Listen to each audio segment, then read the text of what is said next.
যেতিয়া অমৃত প্ৰভা ঘূৰি আহিছিলে তাইতো কৈছিলে মই একোৱে নাজানো মই আৰু সেই একো নজনা ছোৱালীজনী আজি এটাকৈ তথ্য ওলাল য'ত আমি মাথা মাৰিব লাগে তাত আমি মাথা মাৰিবলৈ এৰি দিছো নেকি পাহৰি গৈছো নেকি জুবিন গাৰ্গক শেষ কৰি দিয়া গেংটোৰ যে এতিয়াও বহুতে মুকলি আকাশৰ তলত ঘূৰি ফুৰিছে আমাৰ মাজতে আছে সেই কথা আমি পাহৰি গৈছো নেকি আমি পাহৰি গৈছো নেকি সেই ব্যৱসায়ীজনক যিজন ব্যৱসায়ীয়ে জুবিন গাৰ্গৰ মৃত্যুৰ তামাচা পাতিছিল আজি কাৰো মুখত সেই নাম কিয় নাই সকলোৱে কেৱল সিদ্ধাৰ্থ শ্যামকানু অমৃত প্ৰভা শেখৰৰ পাছত এনেদৰে ব্যস্ত হৈ গল বা এনেধৰণে ব্যস্ত কৰোৱা হল নেকি প্ৰপগাণ্ডা আৰু ষড়যন্ত্ৰত সাকসেস হৈ গল নেকি সেই ব্যৱসায়ীজন আজি কিয় কাৰো মুখত সেই ব্যৱসায়ীজনৰ নাম নাই যিজন ব্যৱসায়ীয়ে জুবিন গাৰ্গৰ শেষ মুহূৰ্তৰ ভিডিঅ'ক লৈ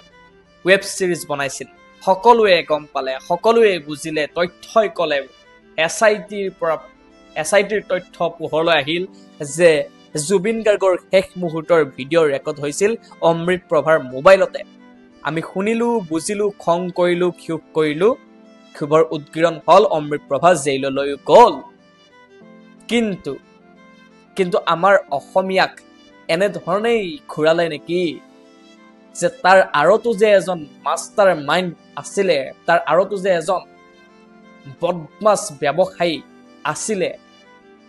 পাহৰি থাকিলো প্ৰশ্ন কৰিব মনত পেলাই দিছো ৰাইজ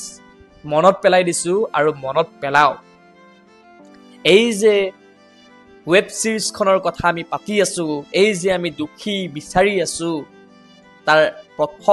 প্ৰথম একদম আৰম্ভণিলৈ মনত পেলাওক বলক ঘূৰি যাওঁ আৰম্ভণিলৈ কি হৈছিলে কি শুনিছিলো আমি যেতিয়া অমৃত প্ৰভা ঘূৰি আহিছিলে তাইতো কৈছিলে মই একোৱে নাজানো মই আৰু সেই একো নজনা ছোৱালীজনী আজি এটাকৈ তথ্য ওলাল কিন্তু প্ৰথমতে আমি যেতিয়া গম পাইছিলো যে সেই ভিডিঅ'বোৰ অমৃত প্ৰভাই ৰেকৰ্ড কৰিছিলে ঠিকেই কিন্তু অমৃত প্ৰভাই ভাইৰেল কৰা নাছিল যিমান দূৰ আমি শুনিছিলো গোটেই ৰাইজে শুনিছিলে সকলোৱে শুনিছিলে যে এটা কনস্পিৰেচি থিওৰি বুলিয়ে কওক বা যিয়ে হওক বহু কনস্পিৰেচি থিওৰি আছিলে যিবোৰতো আজিৰ ডেটত সত্য হৈছে গতিকে প্ৰত্যেকটো কনস্পিৰেচি থিওৰি যে সত্য নহব তাৰোতো কোনো গেৰাণ্টি নাই আমিতো একো নাজানো আমি কি জানো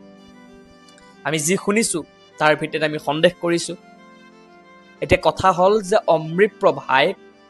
প্ৰভাই ৰেকৰ্ড কৰিছিল আৰু অমৃত প্ৰভাই পৰৱৰ্তী সময়ত সেই ৰেকৰ্ড কৰা ভিডিঅ'সমূহ কোনোবা এজন ডাঙৰ ব্যৱসায়িক অসমৰ ডাঙৰ ব্যৱসায়িক দিয়া বুলি কৈছিলে মনত আছে নে আপোনাৰ যদি আছে জনাও যদি মনত আছে অমৃত প্ৰভাই সেই ব্যৱসায়ীজনক দিছিলে আৰু পৰৱৰ্তী সময়ত সেই ব্যৱসায়ীজনেহে খণ্ডকৈ সেই ভিডিঅ' ভাইৰেল কৰিছিল বুলি আমি প্ৰথম অৱস্থাত শুনিছিলো ঠিক আছে সেয়া মিছাও হ'ব পাৰে পৰৱৰ্তী সময়ত এছআইটিৰ তদন্ত হল এছআইটিয়ে শেষ মুহূৰ্তৰ ভিডিঅ' উদ্ধাৰো কৰিলে অমৃত প্ৰভাৰ দ্বিতীয়টো মোবাইলৰ পৰা কিন্তু সেই ব্যৱসায়ীজনৰ নাম গোন্ধ যে হঠাৎ নোহোৱা হৈ গল কিয়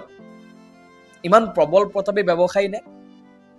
কাহিনীটো কি নে অমৃত প্ৰভাই সেই যে ব্যৱসায়িক যে ভিডিঅ'বোৰ দিছিলে সেই কথাটোৱে মিছা আৰু যদি মিছা তেনেহলে এই কথাটো কিয় এতিয়ালৈকে পোহৰলৈ অহা নাই যে ভিডিঅ'বোৰ ভাইৰেল কোনে কৰিছিলে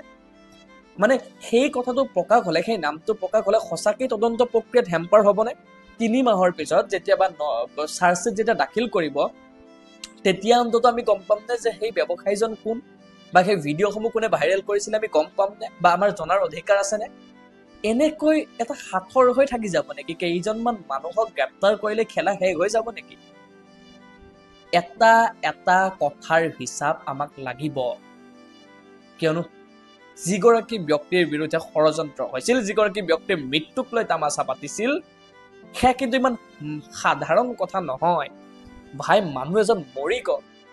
অসমৰ এটা যুগৰ নায়ক ঢুকাই গল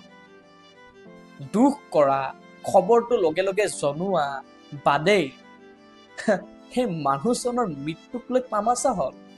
ধেমালি হল চিনেমা হল অথচ আমি ইমানেই দুৰ্ভগীয়া মানুহ যে আমি নামটোৱে গম নাপালো কোনে সেই ভিডিঅ' ভাইৰেল কৰিলে আৰু আজি আমি অমৃত প্ৰভা শেখৰ জেললৈ গল কিমানখিনি দে এনেকে নহব ৰাইজ বেয়া কথা হৈছে এইবোৰ যদি তদন্তৰ খাতিৰত পোৱা নাই মই নাজানো কিন্তু এই মুহূৰ্তলৈকে আটাইতকৈ বেয়া লগা কথাটো হৈছে যে সেই ব্যৱসায়ী এজনৰ নাম ওলাই আছিলে কিন্তু সেই ব্যৱসায়ী এজনক যে মাতিছে SIT-য়ে সেয়াও আমি গম নাপাওঁ কোন ব্যৱসায়ী ভাইৰেল কৰিছিল আৰু কৰিছিল নে কৰা নাছিল ব্যৱসায়ীয়ে সেয়াও আমি গম নাপাওঁ ভাইৰেল অমৃত প্ৰভাই কৰিছিল বুলিও এতিয়ালৈকে তথ্য ওলোৱা নাই আমি আশা কৰিছোঁ যে ওলাব ধৈৰ্যও ধৰিম চাৰ্জশ্বিট দিয়ালৈ আমি ধৈৰ্য ধৰিম কিন্তু তাৰ পিছতো যদি সেই ব্যৱসায়ীৰ নাম নোলায় তেন্তে বৰ দুখ লগা বৰ লাজ লগা কথা হ'ব আৰু ৰাইজ পাহৰি নাযাব এই কথাটো যে এতিয়াও বহু মুকলি আকাশৰ তলতে ঘূৰি আছে মানুহ চিনাক্ত কৰক মানুহ চিনি থওক 1 বছৰ 2 বছৰ পাৰ হ'লেই যাতে সেই মানুহবোৰকে আৰু আপোনালোকে ৰঙা দৰি চাপাই নিদিয়ে বুকুৰ আপোন কৰি নলয় ভুল নাযায় যাতে আৰু সেই ব্যৱসায়ীজন কিন্তু আমাক লাগিব যদি সেই ব্যৱসায়ীজনৰ কাহিনীটো সঁচা হয় স্পষ্ট কথা